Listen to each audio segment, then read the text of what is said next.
matter what Miss Thompson did, whether she was waiting for the sardine-packed bus, scrubbing her own linoleum kitchen floor, or listening to the pastor on the radio.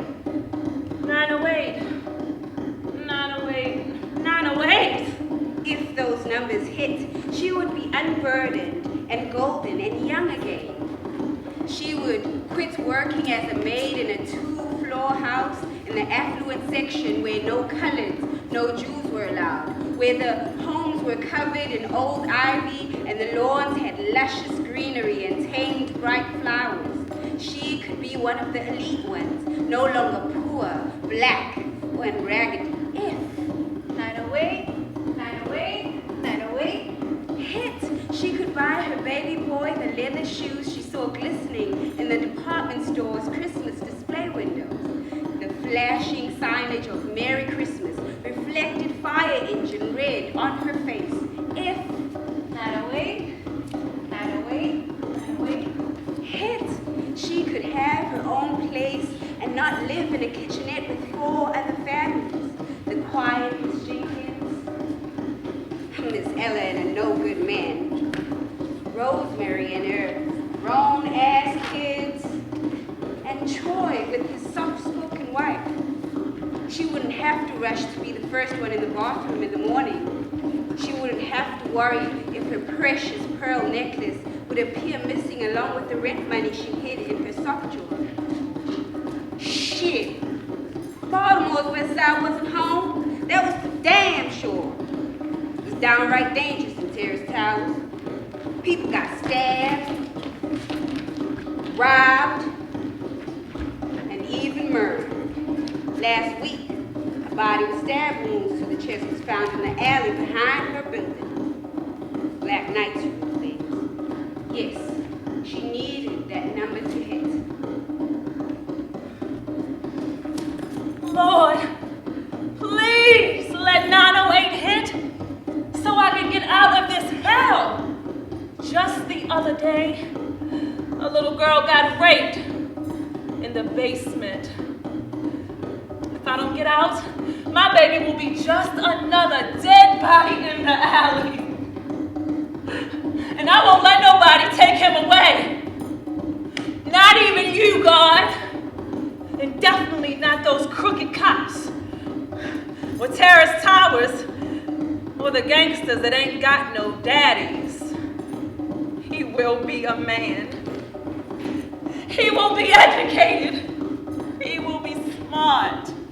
908, please. Hear me.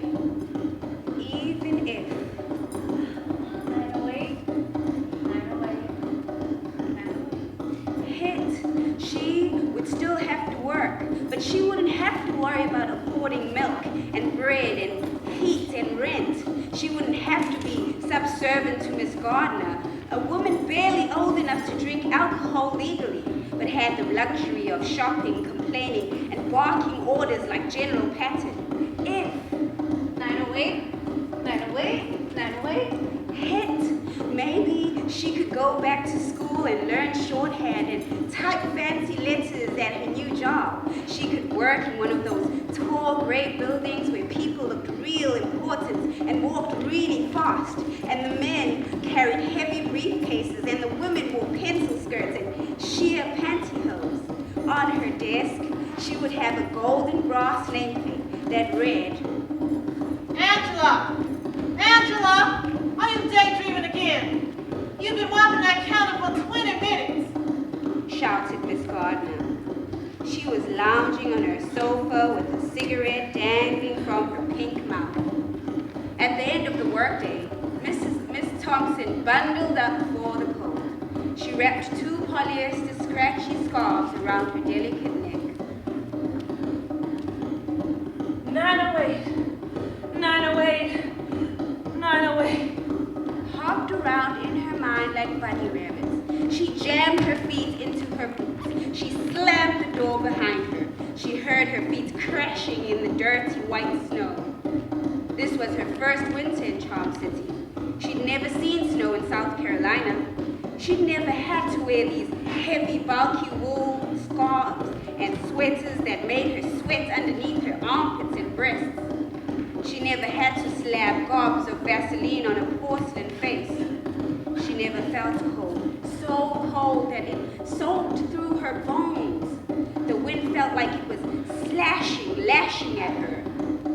Snot crawled from her nose as she sat on the bench with the other day workers. She tasted its saltiness. Not away. Not away. Not away. Sang out to her like the gospel choir back home. She remembered her grandmother singing solo. Across the street, a perky white woman walked hand in hand with a bouncy pink little girl. An hour later, the bus crawled lazily down the street. Miss Thompson and the other women dragged their feet up the bus's steep, creaky steps. And how much? You ain't never rode the bus before, lady. A dime. She dropped the change into the coin machine. The bus was crowded with other domestic workers. Some talked incessantly, while others rode in silence, thinking about debts, unfaithful lovers, and unruly children. Girl, I don't know what I'm gonna do with Troy. He just ain't acting right. I know what you're talking about, girl. Gregory, he ain't shit either. Last night I had to yell at him for taking money from a loan shark. Girl, hush your mouth. She found an empty window seat at the back of the bus. Peering out the smudged windows, she saw the manicured lawns, the white picket fences, the picture-perfect families that had breadwinner fathers, lazy housewives, and ivory soap babies who appeared on Gerber's food packaging. The bus passed the cathedral with huge stained glasses. The white Jesus was knelt down with his head raised towards heaven. 908, 908, 908. Danced around Miss Thompson's head as she watched the number runners, pimps, and blue-collared walkers swarm the streets like angry bees.